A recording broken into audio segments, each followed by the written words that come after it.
하나님 말씀 사도행전 5장 17절부터 32절까지 다 같이 읽겠습니다.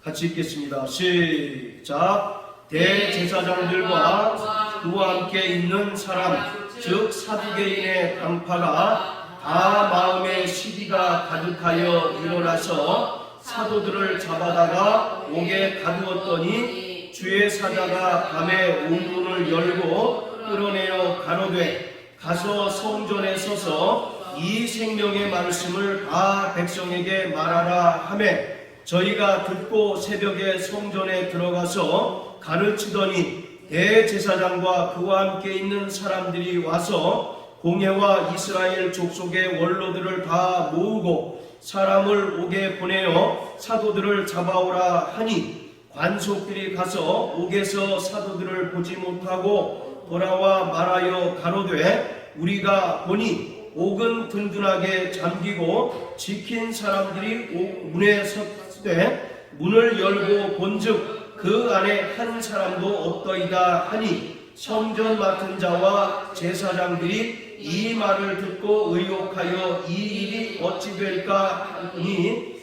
사람이 와서 고하되 보소서 옥에 가두었던 사람들이 성전에 서서 백성을 가르치더이다 하니 성전 맡은 자가 관속들과 같이 가서 저희를 잡아왔으나 강제로 못함은 백성들이 돌로 칠까 두려워함이러라. 저희를 끌어다가 공회 앞에 세우니 대제사장이 물어 가로되 우리가 이 이름으로 사람을 가르치지 말라고 엄금하였으되 너희가 너희 교를 예루살렘에 가득하게 하니 이 사람의 피를 우리에게로 돌리고자 함이로다. 베드로와 사도들이 대답하여 가로되 사람보다 하나님을 순종하는 것이 마땅하니라. 너희가 나무에 달아 죽인 예수를 우리 조상의 하나님이 살리시고 이스라엘로 회개케 하사 죄 사함을 얻게 하시려고 그를 오른손으로 높이사 임금과 구주를 삼으셨느니라. 우리는 이 일의 증인이요 하나님이 자기를 순종하는 사람들에게 주신 성령도 그러하니라 하더라. 아멘. 예루살렘 교회는 사도들이 행한 많은 표적과 기사들을 통해서 폭발적으로 성장을 이루었습니다. 그렇지만 한편으로는 세상 권세자들에 의한 교회를 향한 핍박과 박해가 점점 거세지고 있는 것을 볼 수가 있습니다. 사도 베드로가 나면서부터 안진뱅이 된 자를 나사렛 예수 이름으로 일으켜 세운 후에 담대하게 예수님의 부활을 증거하자 부활 전하는 것을 못마땅하게 여기던 사두개인들이 베드로와 요한을 옥에 가두었습니다. 그리고 오늘 본문에 우리가 읽은 것처럼 대제사장과 사두개인 당파가 사도들을 잡아서 옥에 가두고 또 채찍으로 때리기까지 하였습니다. 그러다가 사도행전 7장에 보면 예루살렘 교회에서 발생한 최초의 순교 사건이 기록되어 있는데 그것은 스데반이 돌에 맞아서 순교한 사건입니다. 이 사건으로 말미암아 예루살렘 교회에 크나큰 핍박이 임하게 되었고 이 핍박으로 인해서 사도들을 제외한 그 많던 성도들이 유대와 사마리아와 또 전 세계 각지로 흩어지게 되었습니다. 예루살렘 교회에 임한 박해로 인하여 성도들이 세계 각지에 흩어지게 되었는데 핍박을 가하던 자들이 예상치 못했던 일들이 발생했는데 이러한 핍박으로 인하여 오히려 기독교 복음이 전 세계에 확산되는 기폭제 역할이 되었고 또 예루살렘 교회 성도들이 전 세계에 흩어지면서 그곳에 가서 복음을 전함으로 곳곳에 교회가 세워지는 놀라운 역사가 있었습니다. 이것은 바로 하나님의 놀라운 섭리라고 말씀드릴 수가 있는 것이에요. 예루살렘 교회가 3,000명 그리고 5,000명 또 많은 표적과 기사를 통해서 남녀의 많은 무리가 예수를 믿었었는데 하나님께서 바울을 위시로 해서 핍박을 가하던 자들에 의해서 교회가 깨어지게 되었고 또 깨어짐으로 인하여 오히려 기독교가 전 세계적으로 확산되고 또 기독교의 복음이 사도행전 1장 8절의 말씀과 같이 예루살렘과 유다와 사마리아와 땅끝까지 확산되는 놀라운 사건이 발생하였습니다. 교회는 주님의 고난에 동참해야 합니다. 골로새서 1장 24절에 보면 바울이 고백하기를 그리스도의 남은 고난을 그의 몸된 교회를 위하여 내 몸에 채운다라고 말합니다. 이것은 예수님의 고난이 뭔가 부족하다는 의미가 아니라 이 땅에 그리스도인으로 살아가는 동안 당하는 많은 고난들이 있게 될 것을 말씀하고 있는 것입니다. 그래서 베드로전서 4장 12절에도 보면 형제들아 우리가 불시험 당하는 것을 이상한 일 당하는 것처럼 이상하게 생각하지 말라고 말씀하고 있습니다. 이처럼 그리스도의 몸된 교회는 그리스도의 남은 고난을 교회를 위하여 그 육체에 채우는 자들이 되어야 하는 것입니다. 예루살렘 교회의 사도들과 또 성도들의 사명은 성령으로 충만하여서 복음을 담대히 증거하고 주님의 고난을 겪는 것이었습니다. 예루살렘 초대교회를 핍박하고 박해하던 무리들은 예수님을 십자가에 매달아 죽게 했던 유대의 정치 지도자들 그리고 유대의 종교 지도자들이었습니다. 그들이 사도행전 7장에서 스데반을 돌로 쳐서 죽게 하였을 뿐만 아니라 사도행전 12장에 보면 예루살렘 사도였던 야고보를 칼로 죽게 만들었습니다. 그리고 베드로와 바울이 주님의 그 맡겨주신 그 사역을 감당할 때 여러 가지 모양과 형태로 핍박하기에 이르렀습니다. 주님께서는 이 땅에 오셔서 당하신 그 십자가의 고난을 구원받은 성도들이 따라가도록 우리를 부르셨습니다. 자, 우리 베드로전서 1장을 다 같이 보시겠습니다. 베드로전서 1장, 베드로전서 2장 18절부터 21절까지 읽겠습니다. 시작. 사환들아 범사에 두려워함으로 주인들에게 순복하되 선하고 관용하는 자들에게만 아니라 또한 까다로운 자들에게도 그리하라. 애매히 고난을 받아도 하나님을 생각함으로 슬픔을 참으면 이는 아름다우나 죄가 있어 매를 맞고 참으면 무슨 칭찬이 있으리요. 오직 선을 행함으로 고난을 받고 참으면 이는 하나님 앞에 아름다우니라.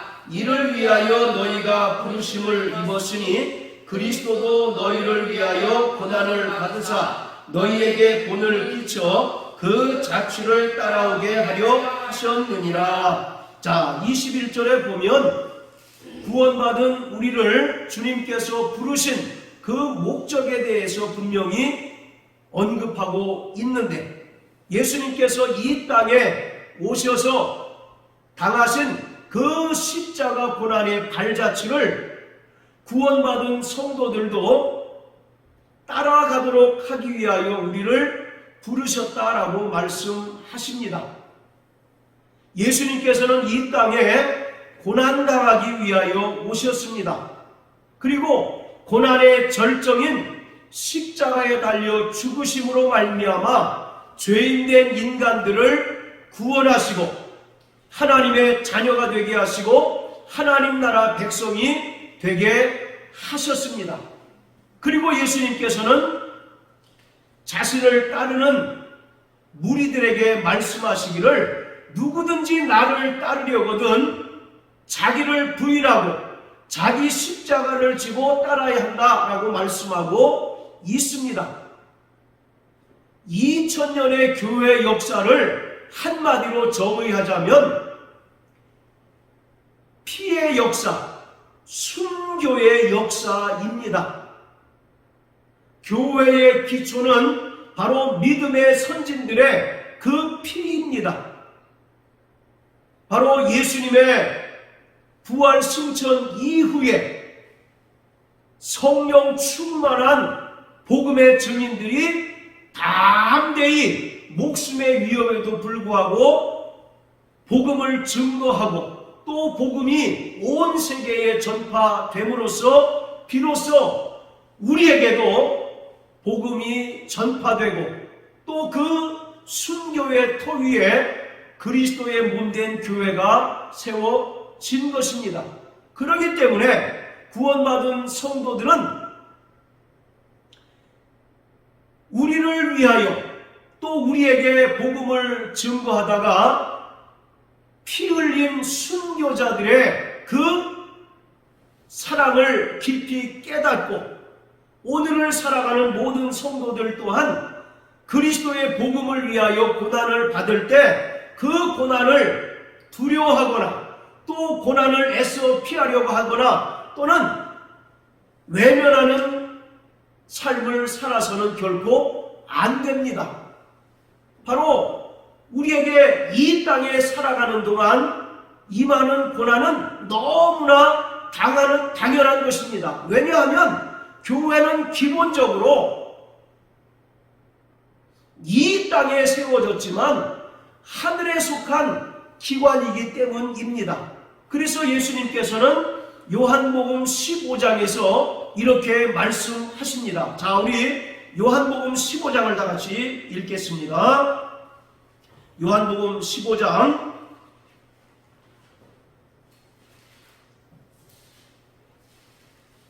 자, 18절부터 20절까지 다 같이 읽겠습니다. 시작. 세상이 너희를 미워하면 너희보다 먼저 나를 미워한 줄 알라. 너희가 세상에 속하였으면 세상이 자기의 것을 사랑할 터이나 너희는 세상에 속한 자가 아니요 도리어 세상에서 나의 택함을 입은 자인 고로 세상이 너희를 미워하느니라. 내가 너희더러 종이 주인보다 더 크지 못하다 한 말을 기억하라. 사람들이 나를 핍박하였은즉 너희도 핍박할 터이요 내 말을 지켰은즉 너희 말도 지킬 터이라. 자, 18절에 보면 세상이 너희를 미워하면 너희보다 먼저 세상이 예수님을 미워한 줄 알라고 말씀하고 있습니다. 그러면서 예수님께서는 너희가 이 세상에 속하였으면 세상이 너희를 사랑하였을 것이지만 너희는 이 세상에 속한 자가 아니라 하늘에 속한 자요 또 예수 그리스도께 속한 자이기 때문에 세상으로부터 미움을 받고 또 세상으로부터 마땅히 핍박을 받게 되리라고 하셨던 것입니다. 그리고 제자가 스승보다 결코 크지 않은 것처럼 예수님께서 이 땅에 오셔서 3년 동안 공생애를 사시는 동안 고난을 당하시고 또 고난의 절정인 십자가에 달려 죽은 것처럼 이 땅에서 그리스도 예수 안에 속한 모든 성도들은 세상으로부터 미움을 받고 또 세상으로부터 핍박을 받게 되고 또 세상으로부터 죽임을 받게 될 것이라고 말씀하고 있는 것입니다. 빌립보서 2장 6절부터 8절까지의 말씀을 통해서 예수님께서는 근본 하나님과 동등되신 하나님의 본체이십니다. 그러나 하나님 아들 예수님께서는 하나님 아버지와 동등됨을 취할 것으로 여기지 않으시고 오히려 자기를 비워 종의 형체를 가지셨고 이 땅에 사람처럼 낮추시고 친히 십자가에 달려 죽으셨습니다. 그리고 예수님께서는 그리스도 예수 안에 속한 자들에게 십자가 고난의 발자취를 따라오라고 명령하셨습니다. 그 길이 뻔히 고난이 있는 줄 알고 또 그 길이 바로 죽음이 있는 줄 알지만 주님께서는 내가 십자가 고난을 당하고 십자가에 달려 죽은 것처럼 너희도 그리스도 예수 안에 속한 자들이기 때문에 그 고난의 길을 가야 하고 또 십자가 고난의 죽음을 당해야 한다라고 말씀하고 있습니다. 마태복음 7장 13절 14절에 보면 세상에는 두 갈래의 길이 있다고 말합니다. 하나는 생명으로 인도하는 길이 있고 또 하나는 멸망으로 인도하는 길이 있습니다. 그런데 생명으로 인도하는 길은 그 길이 좁고 협착하다라고 말씀하고 있습니다. 반면에 멸망으로 인도하는 길은 크고 넓어서 많은 사람들이 그리로 지나간다라고 예수님께서 말씀하셨어요. 바로 생명으로 인도하는 문은 좁고 협착하다라고 하는데 이 협착하다라고 하는 말은 우리가 일반적으로 아는 의미로는 좁다라고 하는 의미 아니겠습니까? 그러나 바로 여기서 말하는 협착하다라고 하는 말에 해당하는 헬라어는 환난과 고난이 있다라고 하는 의미인 것입니다. 그 길은 온통 가시밭길이라는 의미인 것입니다. 그 길은 온통 고난의 길이라는 거예요. 그럼에도 불구하고 영생을 얻고 하나님의 나라를 상속받기 원하는 자들은 그 길을 온전히 걸어가야 한다는 것입니다. 우리보다 먼저 주님께서 앞서가셨던 것처럼 영원한 하나님의 나라를 소망하며 또 영원한 생명을 얻기를 원하는 자들은 그 길이 가시밭길이고 그 길이 고난의 길이라 할지라도 생명으로 인도하는 길로 나아가야 한다라고 말씀하고 있습니다. 사도행전 14장 22절에는 우리가 이 세상에서 환난을 많이 당해야 하나님의 나라에 들어갈 수 있다고 말씀하고 있습니다. 그렇기 때문에 우리가 이 세상에 속한 자가 아니고 오직 그리스도 예수 안에 속하였고 또 하나님 나라 백성이 되었기 때문에 우리는 이 땅에서 예수 이름으로 인하여 당하는 핍박을 기뻐하는 삶을 살아야 하고 또 예수 이름을 증거하면서 당하는 그 많은 환난과 고난에 감사하는 삶을 살아가야 하는 것입니다. 예수님께서도 마태복음 5장에서 의를 위하여 핍박을 받는 자는 복이 있나니 천국이 저희 것입니다 라고 말씀하고 있습니다. 마태복음 5장에서 7장을 일명 산상수훈이라고 말합니다.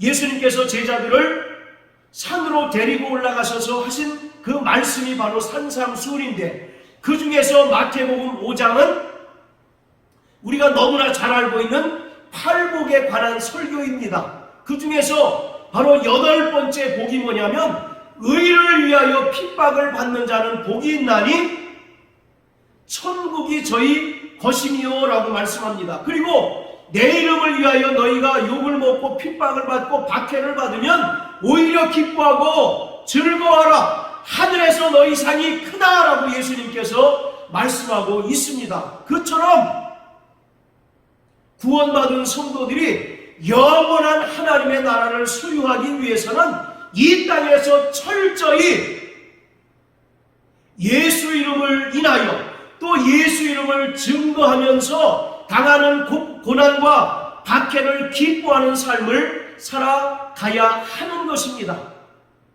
오늘 예루살렘 교회의 사도들과 또 초대교회 성도들이 이러한 모습을 우리에게 온전히 보여주고 있습니다. 그렇기 때문에 종말을 살아가는 우리 모든 성도들 또한 이 땅에서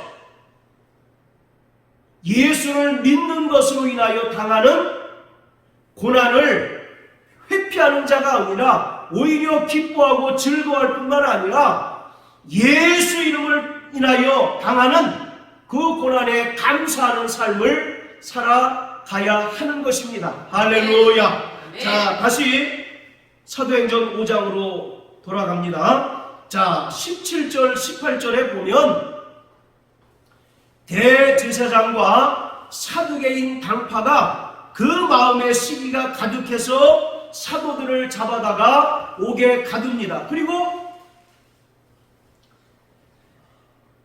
그들을 채찍으로 때렸다라고 기록하고 있습니다.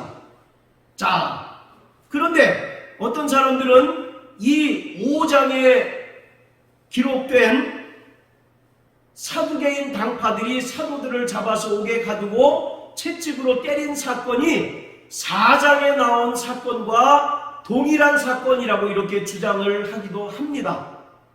4장에도 베드로와 요한이 예수의 부활을 전하자 부활 전하는 것을 싫어한 사두개인들이 베드로와 요한을 옥에 가둔 사건이 기록되어 있는데 그 4장의 사건과 5장의 사건이 동일한 사건이라고 주장하는 이들도 있습니다. 그러나 4장과 5장은 분명히 다른 사건을 기록하고 있습니다.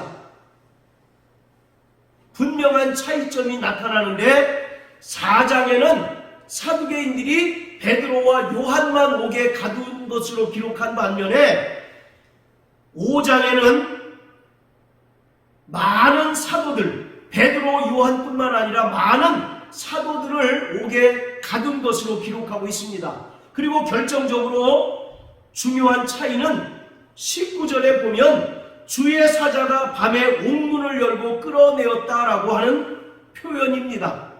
4장에서 베드로와 요한이 옥에 갇혔을 때 하나님께서는 천사를 통하여 그들을 옥에서 끌어내지 않으셨지만 사도행전 5장에서 사도들이 옥에 갇혔을 때에는 하나님께서 주의 사자 천사들을 보내셔서 그들을 옥문을 열고 옥에서 끌어내셨습니다. 이들이 옥에 갇힌 이유가 무엇입니까? 바로 사도행전 4장에서 분명히 부활을 전하지 말고 또 예수 이름을 전하지 말라고 엄히 금지시켰음에도 불구하고 사도들은 성령으로 충만하여서 담대히 예수 그리스도를 증거함으로 인하여 17절에 기록한 것처럼 사두개인의 당파에 그 마음에 시기가 가득하여 그들을 옥에 가두게 되었습니다. 바로 이 대제사장과 사두개 당파를 성경은 공회라고 말합니다. 산헤드린이라고 이렇게 이야기하는데 이 산헤드린은 우리나라의 국회에 해당하는 당시의 유대인들에게 있어서 최고의 의결 기관이에요. 그들은 정치적인 그리고 종교적인 재판을 열고 또 바로 죄인들을 심문할 수 있는 그런 권한을 가지고 있습니다. 단지 그들에게는 그들을 사형시킬 권한이 없고 사형시킬 때는 로마 총독에게 인계하는 그런 로마 총독에게 인계를 하게 됩니다. 예수님께서 마태복음 10장에서 제자들을 2명씩 전도를 보내실 때 예수님께서 무엇이라고 말씀하시냐면, 자, 마태복음 10장, 자, 마태복음 10장 보십니다.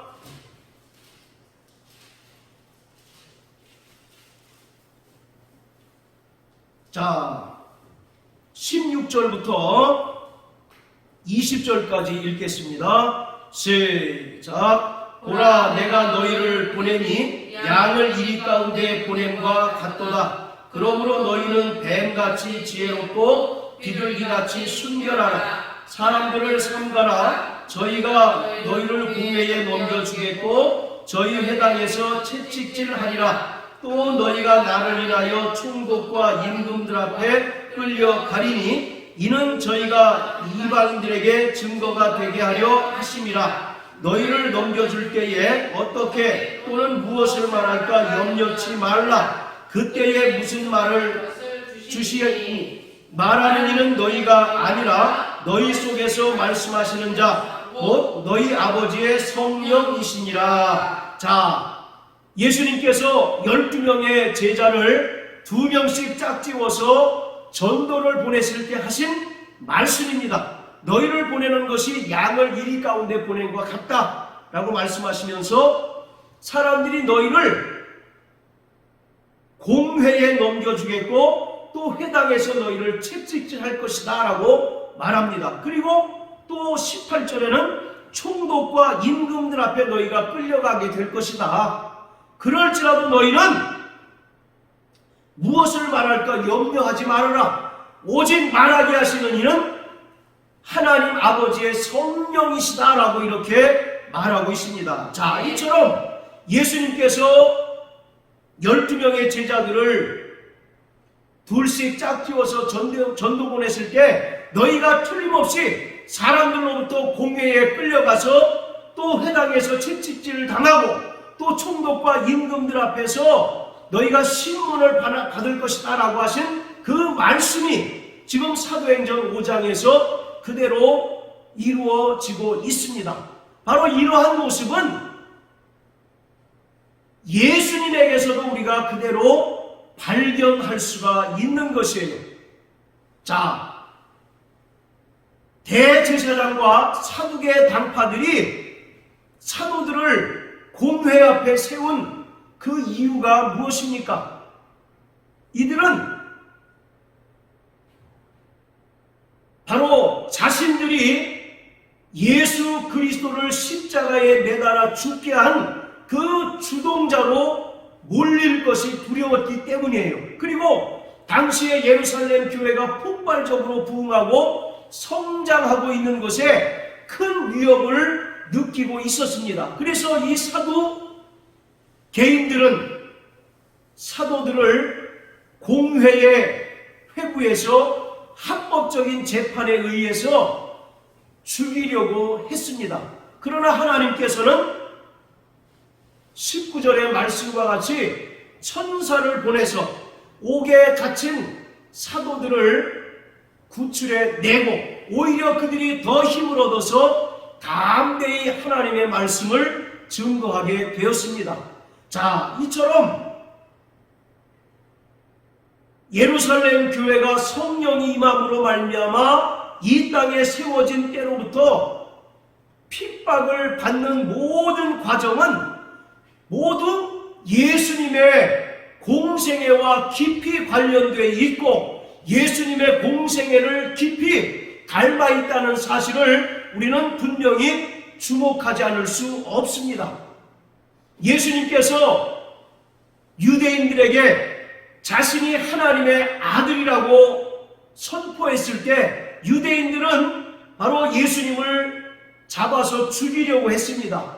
왜냐하면 요한복음 5장 18절의 말씀처럼 예수님께서 안식일을 범할 뿐만 아니라 그가 하나님의 아들이라고 해서 하나님과 동등한 존재로 자신을 소개했기 때문에 이것은 유대인들에게는 참을 수 없는 신성모독에 해당하는 죄이기 때문에 유대인들은 반드시 예수님을 죽여야만 했던 것입니다. 그런데 그들은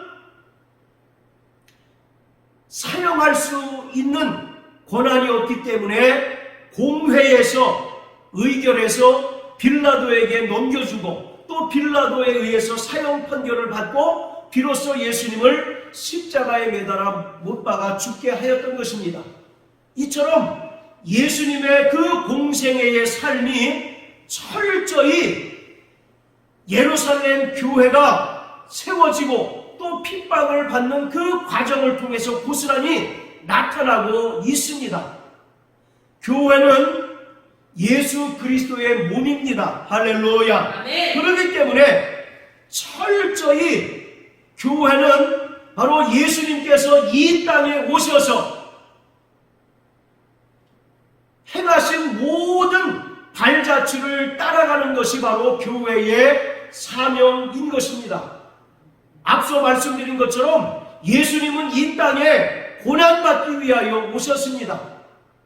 이 땅에 철저히 십자가에 달려 죽기 위하여 오신 분이 바로 예수님이십니다. 그런 예수님께서 십자가에 달려 죽으시고 부활 승천하신 후에 약속하신 성령을 부어주셨는데 바로 이 땅에 성령 임함으로 말미암아 그리스도의 몸된 교회가 세워졌습니다. 자, 따라하세요. 교회는 예수 그리스도의 몸이다. 예수 그리스도의 몸이다. 예, 바로 요한복음 1장 14절에 보면 말씀이 육신이 되어 우리 가운데 거하시매 우리가 그 영광을 보니 아버지의 독생자의 영광이요 은혜와 진리가 충만하였다라고 기록한 것처럼 아버지 품속에 독생하신 하나님 아들 예수께서 이 땅에 육신을 입고 오셨어요. 그리고 그 안에 은혜와 진리가 충만하였다라고 말씀합니다. 그리고 그러한 예수님께서 3년 동안의 공생애를 통하여 우리에게 보여주신 것은 철저히 고난당하시는 모습이었고 또 고난의 절정인 십자가에 매달려 죽는 모습이었습니다. 그러한 모습을 유대인들은 다 혐오하고 싫어했지만 그리스도 안에 거하는 모든 자들은 그 은혜로 말미암아 자신이 구원받은 줄 알고 또 주님께서 명령하신 대로 자신들도 성령으로 말미암아 예수님께서 우리에게 보여주신 예수님께서 걸어가신 그 십자가 고난의 발자취가 자신의 몫임을 깨닫고 그들은 철저히 성령으로 그러한 사명을 온전히 감당해 나갔던 것입니다. 이처럼 이 땅에 세워진 모든 그리스도의 몸된 교회는 예수 그리스도의 십자가 고난의 발자취를 따라야 합니다. 예수님께서는 이 땅에 오셔서 사람들로부터 영광받기를 원치 않으셨어요. 그리고 예수님께서는 마태복음 8장에서 말씀하시되 공중에 나는 새도 둥지가 있고 또 여우도 머리 둘 곳이 있지만 인자에게는 그러한 것이 허락되지 않았다라고 말씀하고 있습니다. 이처럼 예수님께서는 이 땅에 철저히 고난을 당하시고 또 십자가에 달려 죽기 위하여 오셨고 그것이 하나님의 온전하신 뜻을 이루는 것임을 여러 번 천명하셨습니다. 오늘 성령으로 말미암아 이 땅에 세워진 그리스도의 몸된 교회는 오직 예수를 바라봐야 합니다. 그리고 예수님께서 우리에게 보여주신 그 십자가의 고난의 발자취를 묵묵히 따르는 자들이 되어야 하는 것입니다. 우리는 이 세상에서 영광을 얻는 자들이 아니고 이 세상에서 사람들로부터 인기를 얻기 위하여 노력하는 자들이 아니라 이 땅에서는 오직 예수님께서 그러하셨듯이 멸시천대를 받고 사람들로부터 식어버린 되고 오직 주님께서 십자가에 달려 죽으신 것처럼 자기를 부인하고 자기 십자가를 지고 묵묵히 주님 가신 그 길을 따르는 자들이 되어야 하는 것입니다. 그것이 오늘을 살아가는 교회와 구원받은 성도들의 본분인 것입니다. 사도행전 2장부터 계속해서 우리에게 보여주는 예루살렘 교회의 모습은 그것을 우리에게 나타내고 있는 것입니다. 할렐루야. 정말 그러므로 사랑하는 성도 여러분, 이 땅에서 고난받는 삶을 사는 자가 되시길 주님의 이름으로 축복합니다. 이 땅에서 철저히 자기를 부인하고 자기 십자가를 지고 주님을 따르는 삶을 사는 자가 되기를 주님의 이름으로 축복합니다. 그럴 때 우리에게 하나님께서 하늘에서 주실 상이 크다라고 말씀하고 있습니다. 로마서 8장 17절에 보면 자녀이면 그리스도와 함께한 후사니 하나님의 후사된 자는 바로 하늘에서 영광을 얻기 위하여 이 땅에서 고난을 받아야 한다라고 말씀하고 있습니다. 십자가 없는 영광은 없습니다. 십자가 없는 영생은 결코 존재하지 않습니다. 예수님께서도 하늘 영광을 얻기 위하여 이 땅에서 십자가의 부끄러움을 조금도 개의치 아니하셨던 것처럼 구원받은 성도들은 이 땅에서 사람들로부터 영광을 얻는 자리에 서 있는 자들이 아니라 오히려 예수 이름으로 인하여 핍박받는 자리에 서는 자들이 되어야 합니다. 그럴 때 우리가 받을 하늘 영광이 크다라는 사실을 깨닫는 자 되시길 예수님 이름으로 축복합니다. 아멘. 할렐루야. 아멘. 자, 또 오늘 본문을 보면 우리 29절부터 31절까지 한번 읽어보시겠습니다. 시작. 베드로와 사도들이 대답하여 가로되 사람보다 하나님을 순종하는 것이 마땅하니라. 너희가 나무에 달아 죽인 예수를 우리 조상의 하나님이 살리시고 이스라엘로 회개케 하사 죄 사함을 얻게 하시려고 그를 오른손으로 높이사 임금과 구주를 삼으셨느니라. 자, 지금 베드로와 사도들이 그 위세 등등한 대제사장과 사두개 당파 앞에서 담대히 자신들의 신앙을 변론하고 자신들의 믿음을 변증하는 것을 볼 수 있습니다. 비록 대단히 짧은 구절이지만 이 구절 안에 복음의 진수가 담겨 있습니다. 자, 30절에 보면 너희는 바로 예수를 십자가에 매달아 죽게 했지만 너희가 죽게 한 그 예수가 하나님의 아들 메시아다라고 이와 같이 이야기하고 있는 것입니다. 그리고 30절에 보면 예수님께서는 십자가에 달려 죽으시고 부활하심으로써 인류의 모든 죄를 대속하시고 우리를 구원하셨지만 하나님께서는 그를 지극히 높이셔서 모든 이름 위에 뛰어난 이름을 주셨고 영광의 보좌에 앉게 하셔서 모든 만물을 통치하고 다스리시는 임금과 구주가 되게 하셨다라고 말씀하고 있는 것입니다. 바로 이 두 구절이 성경 전체에 대한 요약이고 우리가 믿고 전하는 복음의 진수입니다.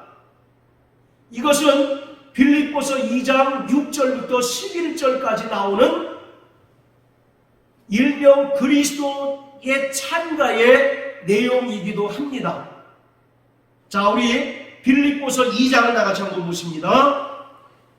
빌립보서 2장, 자, 6절부터 11절까지 같이 읽겠습니다. 시작. 그는 근본 하나님의 본체시나 하나님과 동등됨을 취할 것으로 여기지 아니하시고 오히려 자기를 비워 종의 형체를 가져 사람들과 같이 되었고 사람의 모양으로 나타나셨음에 자기를 낮추시고 죽기까지 복종하셨으니 곧 십자가의 죽으심이라. 이러므로 하나님이 그를 지극히 높여 모든 이름 위에 뛰어난 이름을 주사 하늘에 있는 자들과 땅에 있는 자들과 땅 아래에 있는 자들로 모든 무릎을 예수의 이름에 꿇게 하시고 모든 입으로 예수 그리스도를 주라 시인하여 하나님 아버지께 영광을 돌리게 하셨느니라. 자, 빌립보서 2장 6절부터 11절까지의 내용을 일명 그리스도의 찬가라고 합니다. 그래서 초대교회 때 예배를 드릴 때 이것을 음률 있는 노래로 만들어서 고백을 했다는 기록도 있습니다. 자, 이 짧은 기록은 성경 전체에 대한 요약입니다. 예수님께서는 하나님의 본체로서 하나님과 동등되신 분이시지만 동등됨을 취할 것으로 여기지 않으시고 이 땅에 사람으로 오셔서 십자가에 매달려 죽으심으로 말미암아 하나님 아버지의 모든 뜻을 이루시고 죄인된 우리를 구원하셨다는 것입니다. 할렐루야. 아멘. 그뿐만 아니라 바로 9절부터 11절까지의 내용은 하나님 아버지께서는 십자가에 달려 죽기까지 복종하신 그 예수를 죽은 자 가운데서 다시 살리시고 또 하늘 영광의 보좌에 앉게 하시고 모든 이름 위에 뛰어난 예수 이름을 그에게 주셔서 모든 만물을 통치하고 또 모든 만물을 다스리게 하셨다라고 기록하고 있습니다. 바로 이것이 우리가 믿고 전하는 복음의 핵심인 것입니다. 사도 베드로와 사도들은 그 위세등등한 공회원들 앞에서 담대히 복음의 핵심을 증거하고 있습니다. 자, 오늘 우리는 이 말씀을 통해서 무엇을 깨달아야만 하냐면 마귀의 가장 최고의 목적은 교회를 깨는 일입니다. 그리스도의 몸된 교회를 파괴하는 것이 마귀의 가장 최고의 목적인 것입니다. 그러기 위해서 마귀는 혈안이 되어 있습니다. 계시록 12장에도 보면 마귀가 자기의 때가 얼마 남지 않은 것을 보고 크게 분내어 땅으로 내려왔다라고 기록하고 있습니다. 이처럼 마귀는 할 수만 있으면 교회를 깨뜨리고 또 그리스도인 성도들의 그 믿음을 빼앗아서 마귀에게 종노릇하게 만들고 있습니다. 그렇기 때문에 우리는 분명히 교회를 위하여 힘써 기도하는 자가 되어야 합니다. 사도행전 1장에 보면 가룟 유다의 그 배신 사건을 굉장히 비중 있게 다룹니다.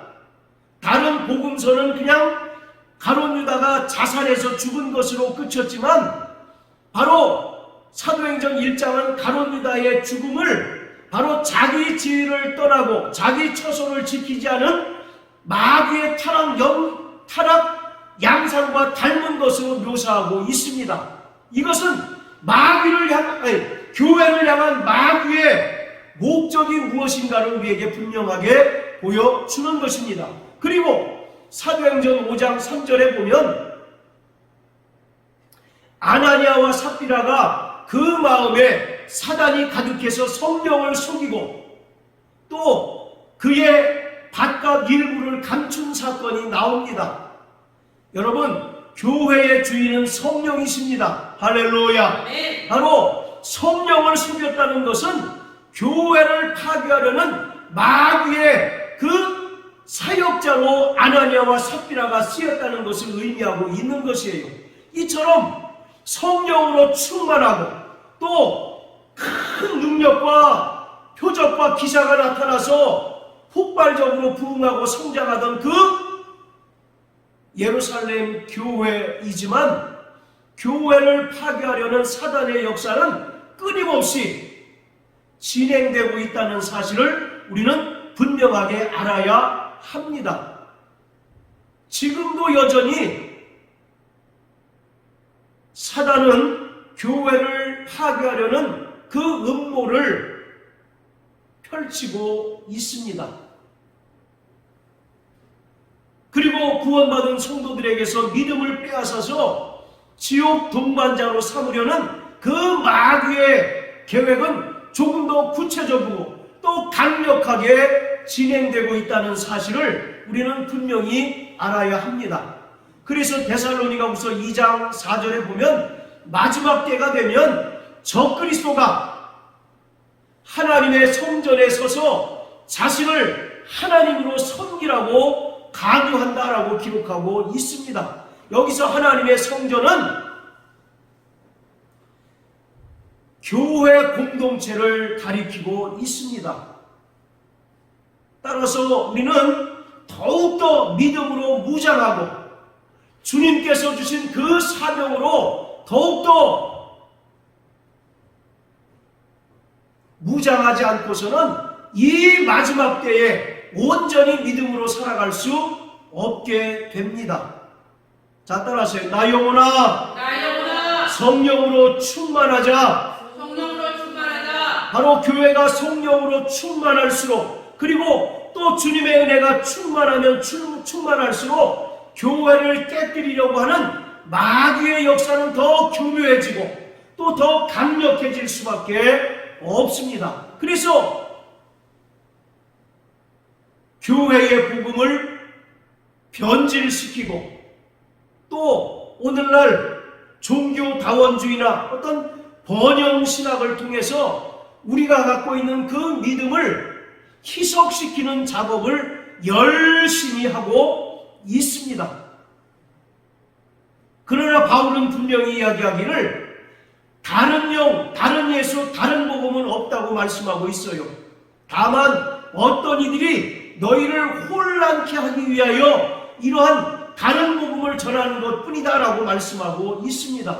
그러므로 사랑하는 성도 여러분, 우리는 정말 하나님 말씀 위에 굳건히 서서 교회와 또 성도들의 신앙을 무너뜨리려는 그 마귀의 괴계에 강력하게 맞서는 자가 되어야 합니다. 할렐루야. 아멘. 그뿐만 아니라 주님께서 우리에게 부여하신 그 거룩한 사명, 예수님의 그 이름을 증거하고 예수의 복음을 전파하면서 고난을 받아야 하는 그 거룩한 사명을 온전히 감당하는 자가 되어야 합니다. 그것의 가장 좋은 사례로 오늘 사도행전 5장 29절에서 베드로를 누가는 예로 들고 있습니다. 자, 베드로와 사도가 사람보다 하나님을 순종하는 것이 마땅하도다. 할렐루야. 4장에는 자, 우리 다 같이 4장 한번 보실까요? 4장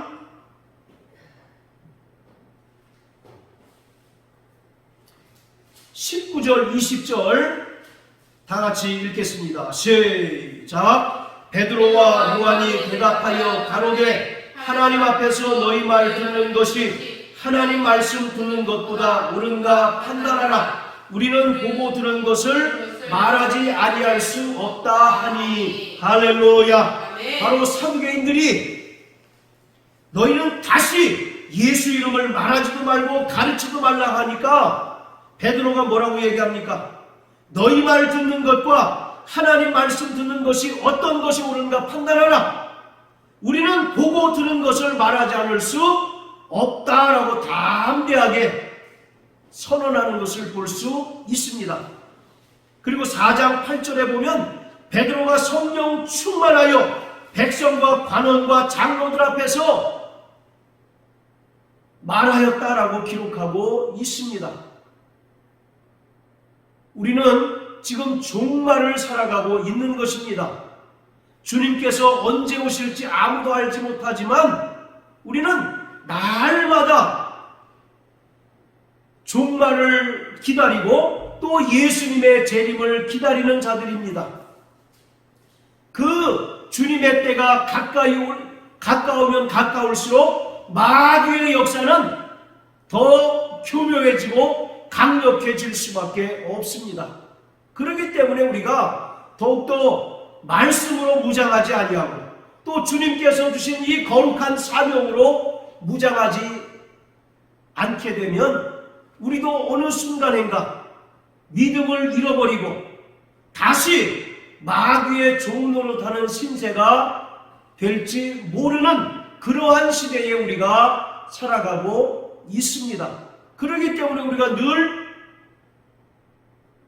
가장 우선적으로 기도해야 할 것은 성령 충만을 위해서 기도해야 합니다. 할렐루야. 그리고 우리가 더욱더 굳건하게 말씀 위에 바로 설 것을 위해서 기도해야 하고 또 우리가 주님께서 주신 이 거룩한 사명 예수 이름을 증거하고 또 이 땅에서 예수 이름을 증거하다가 당하는 그 고난을 기뻐하며 감사할 수 있는 그 믿음이 있도록 기도해야 하는 것이 우리에게 가장 우선적이고 가장 필요한 것임을 깨닫는 자 되시길 주의 이름으로 축복합니다. 할렐루야.